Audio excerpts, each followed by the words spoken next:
हिमालय पर्वत की गुफा, पार्वती का कठोर तप। पार्वती देवी ध्यानमग्न बैठी हैं। वर्षा, गर्मी, ठंड सब सह रही हैं।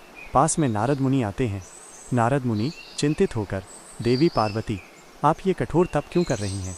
शरीर क्षीण हो गया है, हड्डियां दिखने लगी हैं। पार्वती आंखें बंद शांत स्वर में, मैं शिव को पति रूप में प्राप्त करना चाहती हूँ मुनिवर। जब तक महादेव स्वयं मुझे स्वीकार ना करें, मेरा तप जारी रहेगा।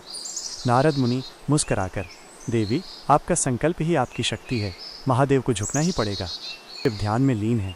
नंदी पास खड़ा है। तभी ब्रह्मा और विष्णु वहां आते हैं। ब्रह्मा, महादेव, पार्वती ने अकल्पनीय तप किया है, उन्हें अनदेखा करना अन्याय होगा।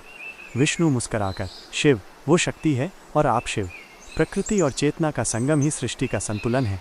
शिव आंखें खोलते हैं, गहरी शांति और प्रेम की झलक।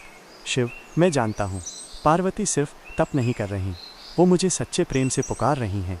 अब समय है मैं स्वयं उनके पास जाऊं। शिव एक साधु का वेश धरकर पार्वती के पास आते हैं। पार्वती ध्यान में है। अचानक साधु बोलते हैं। साधु, शिव का वेश। देवी, आप एक भस्मधारी योगी को क्यों चाहती हैं, जो श्मशान में रहते हैं, सांप पहनते हैं? पार्वती आंखें खोलती हैं मुस्कुराकर, क्योंकि उस योगी का हृदय सबसे निर्मल है। वो संसार से नहीं, आत्मा से प्रेम करता है। मैं शिव को सिर्फ उनके रूप से नहीं, उनके सत्य से प्रेम करती हूँ। शिव अपने वास्तविक रूप में प्रकट हो जाते हैं। चारों ओर प्रकाश फैलता है। शिव मृदु स्वर में, पार्वती, तुम्हारे प्रेम और तप ने मुझे जीत लिया।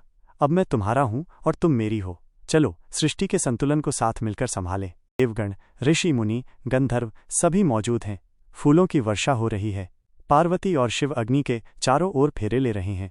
शिव, तुम तप हो, मैं ध्यान हूँ। तुम शक्ति हो, मैं शिव हूँ। पार्वती, तुम चेतना हो, मैं प्रकृति हूँ। हम साथ हैं तो सृष्टि